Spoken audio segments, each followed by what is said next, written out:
Hello and welcome to the Charles River Conservancy Parkland show.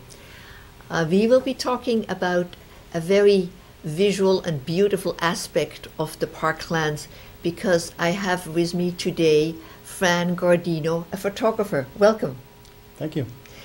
And as you know, these shows about the Parklands, they cover a whole range of things. You might have seen the show about the planting of the 10,000 daffodils in preparation of our 10th anniversary, or you might have seen shows with swimmers or with paddle surfers or with historians, different aspects of the Parklands that tell about how lucky we are to have those Parklands in Cambridge and to how what we can do to take care of the Parklands.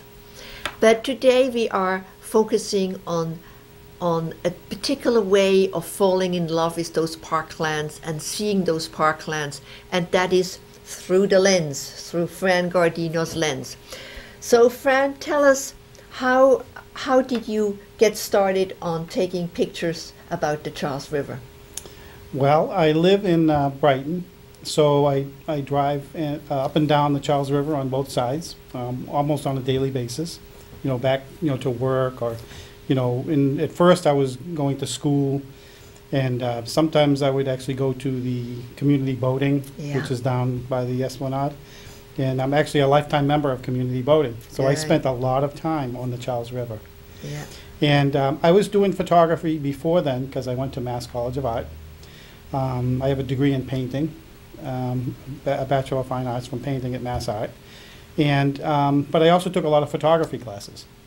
And then when I went to did some graduate studies, I also studied photography. So I've done a lot of urban photographs and some natural stuff, but I never really had a real specific focus other than I did some manhole cover photographs, which was more because I was traveling a lot in the cities.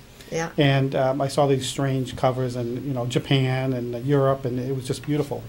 And so it kind of relates to the clean water too in that way, because it is a utility, and we do need it for civilization. And we definitely don't want to put anything down those manholes that could end up in the river. Absolutely. Yeah, they all drain to the Charles. Yeah, I have a few photos that say "Do not dump into this drain," so which is great. Yeah. Well, we have assembled here a collection of your pictures.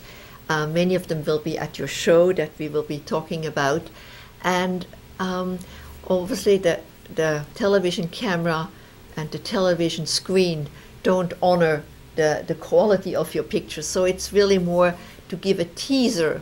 And we started with pictures up the river. We will first show images from Herder Park and then go along the river, along the Cambridge shore, along Memorial Drive, and we will end up on the Esplanade. So I need now to move that forward, and we start with a picture here in Herder Park, one of those beautiful trees that have fallen down over this winter. Yeah. Well, this area of around Herder Park, I've been photographing for a while, and there are many old grandiose trees that they have real character to them. In a way, they kind of take on the characters that are associated with some of the theater, the public theater. Yeah, we actually have a picture here of the public theater entrance. Yeah. A wonderful place that I hope people will go in the summer. And you have a picture here that has a theatrical name. You call it the King Lear tree. Right. And this is one of these old trees that I've been trying to get a good shot of it for years and years, and from all different angles. And one day I just happened to be there when this light happened, and it was around the back side of it, which I didn't usually go to. And all of a sudden there were these two birch trees in front of it, and then this other tree that on the side, and behind those two birch trees, in addition to the big tree. And so I had just seen the movie Ran by Kira Kurosawa, and it was about this, about King Lear. It was supposed to be a Japanese version of King Lear. Yeah. And it just hit me, you know, that It this is reminded the you of Herder the- Park. yeah. You know, they do Shakespeare Theater there, Yeah, the Public yeah. Theater, and it, you know, I saw this movie, and it's King Lear, and it said, oh, this is it. Well, This it's is good. wonderful that you, as a photographer, you kind of capture that. So, so now we will go to another very poetic picture, and I think that's the moat around the public theater. Right. Another, almost a Monet-like image. Right, that's just a beautiful reflection. You know, sometimes it's you know, really captures that Monet look to it. Yeah, yeah. And a real winter image here. Yeah. And you really capture the living and the dead in a beautiful way here. Yeah, it was in the winter and it was really cold, and I just, you know, again, it's a little bit theatrical. I don't have a name for it in that way, but it definitely has that kind of a feel to it. Yeah, yeah. Yeah.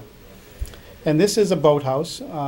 It's on the Charles River on the Cambridge side. And it Near- just captures the light there, the last evening light of this Windsor School and the Belmont Hill School. It's wonderful of how you just captured the light Thank you. there. Yeah. Yeah. In the sun, in the snow, and with all the white, it's like a study in white. And since we are Yeah.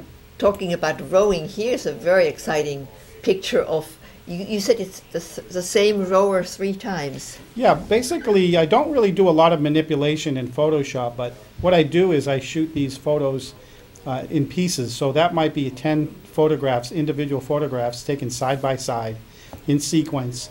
And so what happened that day was when I shot this sequence of photos, that same person was rowing faster than I can actually move my camera. And so actually what you see is different motions, different ways he was rowing. And it's right near the Mount Auburn Hospital, right on that turn. And to me, it was like almost a capturing time as well as the space that it's in. Yeah.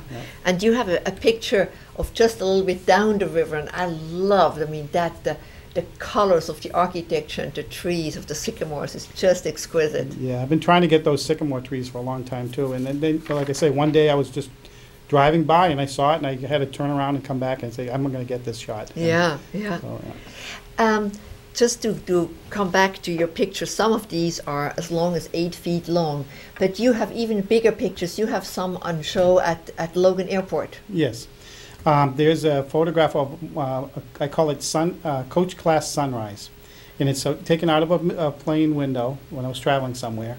And it's 10 feet wide by 30 feet high. 30 feet high, 3 stories high. Yeah. And that's in Terminal A. Delta, yeah, actually it's just above the elevator, and you have to look up and you can see this giant Wow, photograph. Of wow. a Well, cloud, yeah. definitely next time at the airport, that will be a great thing to watch.